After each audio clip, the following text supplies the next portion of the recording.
तो આજની મારી સૌથી પહેલી ટીપ જે આપણા સ્ટીલના ગ્લાસ હોય છે એના માટેની છે। તો ઘણા ગ્લાસ આપણે એવા હોય છે કે જે નકામા થઈ ગયા હોય છે, ઘણા ગ્લાસ જે હોય છે તૂટી ગયા હોય છે। તો આ જે ગ્લાસ છે તૂટેલા હોય છે એનો આપણે રીયુઝ કેવી રીતે કરવો એ હું તમને જણાવું। તો આપણે સૌથી પહેલાં તો કોઈ પણ જે આપણું નકામું મોજું હોય છે મોજું લેવાનું છે અને એને આપણે જે આ ગ્લાસ હોય છે એની અંદર પહેરાવી દેવાનું છે આવી રીતે। પછી આપણે જે આ ગ્લાસ હોય છે એની અંદર પણ જે આ મોજું હોય છે ને આવી રીતે નાખી દેવાનું છે। પછી આપણે શું કરવાનું છે કે આ જે ગ્લાસ હોય છે એને આપણે જે ડેકોરેશન કરવા માટે રાખી શકીએ છીએ। આની અંદર આપણે ચાકુ અથવા તો ચમચી એવું બધું જ આપણે આની અંદર મૂકી શકીએ છીએ અને આને સારી રીતે ડેકોર કરીને આપણે રાખી શકીએ છીએ આવી રીતે। તો આ જે ટીપ છે તમને કેવી લાગી મને કોમેન્ટમાં જરૂરથી જણાવજો। તો આની પછીની ટીપ આપણે જોઈ લઈએ। તો આપણે જ્યારે રોટલી બનાવીએ ત્યારે આપણે એને ગરવામાં તો મૂકતા જોઈએ છીએ, પણ જ્યારે આપણે ગરમ ગરમ રોટલી બનાવીએ અને ગરમ ગરમ આપણે એને ગરવામાં મૂકીએ તો ઘણી વખત એ જે ગરવાનું ઢાંકણું હોય છે એની અંદર ઝાકળ થઈ જતી હોય છે, એટલે કે એની અંદર પાણી થઈ જતું હોય છે। એવી જ રીતે જે રોટલીનો નીચેનો ભાગ હોય છે ત્યાં પણ એકદમ પાણી થઈ જતું હોય છે અને એના કારણે આપણી જે રોટલી હોય છે એ બગડતી હોય છે। તો એવું ના થાય એના માટે આપણે શું કરવાનું, જ્યારે પણ આપણે રોટલી બનાવીએ અને એને ગરવામાં મૂકીએ ત્યારે સૌથી પહેલાં તો આપણે આપણા ઘરમાં જે ચમચી હોય છે આપણે ચમચી લેવાની છે અને એને આવી રીતે આપણે જે ગરવું હોય છે એની અંદર મૂકી દેવાની છે। આવી રીતે 2 ચમચી આપણે ઊભી મૂકવાની છે અને 2 ચમચી આપણે આડી મૂકી લેવાની છે।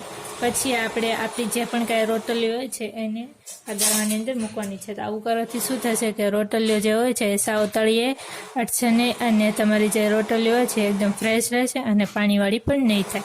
તો આ જે ટીપ છે એ તમને કેવી લાગી મને કોમેન્ટમાં જરૂરથી જણાવજો। તો આની પછીની ટીપ આપણે જોઈ લઈએ।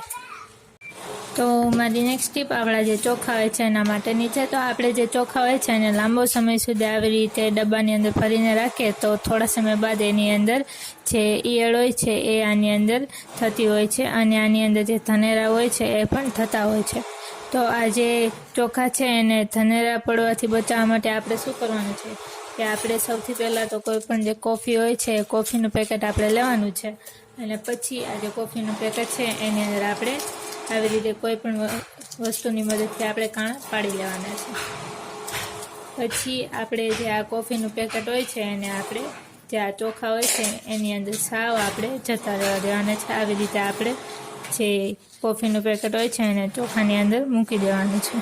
તો આવી રીતે કરવાથી શું થશે કે ક્યારેય પણ તમારા જે ચોખા હોય છે એ બગડશે નહીં, લાંબો સમય સુધી સારા રહેશે અને એની અંદર જે પણ કાંઈ ધનેરા પડતા હોય છે એ ધનેરા પણ પડશે નહીં। તો આ જે ટીપ છે તમને સારી લાગી હોય તો ચેનલને સબસ્ક્રાઈબ જરૂરથી કરતા જજો। તો નેક્સ્ટ ટીપ આપણે જોઈ લઈએ। તો ઘણા લોકો એવા હોય છે કે જેને હાથની જે હથેળી હોય છે એ દુખતી હોય છે અથવા તો ઘણા લોકોને પગની પાની પણ દુખતી હોય છે।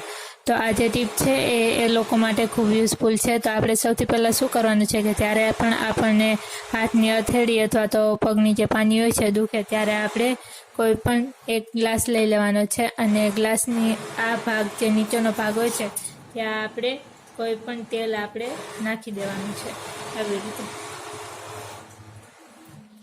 આવી રીતે કોઈ પણ તેલ આપણે આની ઉપર નાખી દેવાનું છે અથવા તો તમે સરસવનું તેલ લો તો એ તમારા માટે ખૂબ યુઝફુલ છે। સરસવનું તેલ તમારી પાસે હોય તો તમે એ પણ નાખી શકો છો।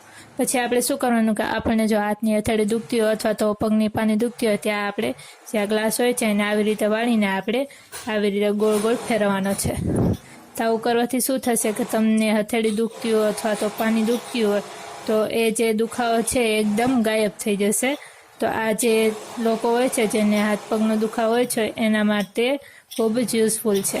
તો આજનો જે વિડીયો છે તમને કેવો લાગ્યો એ મને કોમેન્ટમાં જરૂરથી જણાવજો અને તમે આ વિડીયો કયા શહેરથી જોઈ રહ્યા છો એ પણ મને કોમેન્ટમાં જરૂરથી જણાવજો। વિડીયો પસંદ આવ્યો હોય તો વિડીયોને લાઇક શેર જરૂરથી કરતા જજો અને ચેનલની ઉપર નવા આવ્યા હોય તો ચેનલને સબસ્ક્રાઈબ જરૂરથી કરતા જજો। તો કાલે પણ હું મળીશ તમને આવા જ વિડીયો સાથે। તો જોતા રહેજો વ્લોગર દિવ્યાને।